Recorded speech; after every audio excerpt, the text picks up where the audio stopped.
Hello, my name is Cindy Jones, and today I'll be discussing epistasis. First, I want to give you some background information on genes. Genes are the functional unit for heredity, and they are passed down by your parents. The small differences in the genes make everyone unique in their physical features.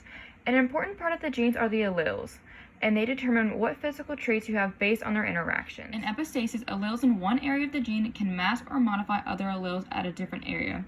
This means different genetic information can lead to the same physical characteristics. Let's do an example with the gene coding for horse coat color. In this example, we get horses with the colors brown, gray intermediate, and gray.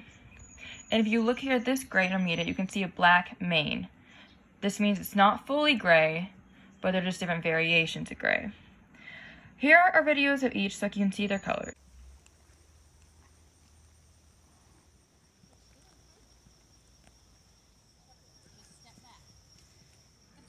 Now we're going to use this pathway to show a cross between two parent genotypes to see what their offspring phenotypes would be from their genotypes, or what they would look like with these different genotypes. So if we look at this is epistasis because enzyme A will end up masking enzyme B. So let me show you an example of that.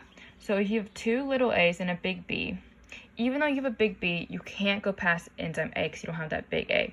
So that one's going to be brown. And if you go through the other ones, we're going to get gray intermediate, and brown. And this is a dihybrid cross, so when you would cross these, you would usually get a 9:3 to 3:1 ratio. But we have epistasis occurring, so that's not the case.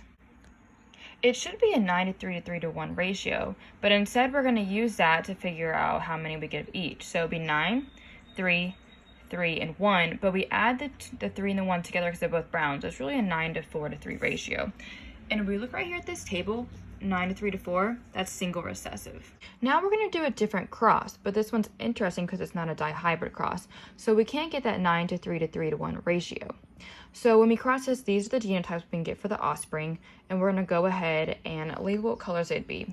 So for example, if we have a big A and a big B, we can go all the way across. So that is going to be your gray. And for the next one, 2 small a's and 2 big B's. Well, you don't have a big A, so you can't get all the way across here. So you're going to be stuck at brown. And the other two are going to end up being gray and brown. So what we can do here, since we don't have a dihybrid cross, is that we just do 1 to 1 to 1 to 1, or it's 2 to 2, but that's going to end up being a 1-to-1 ratio.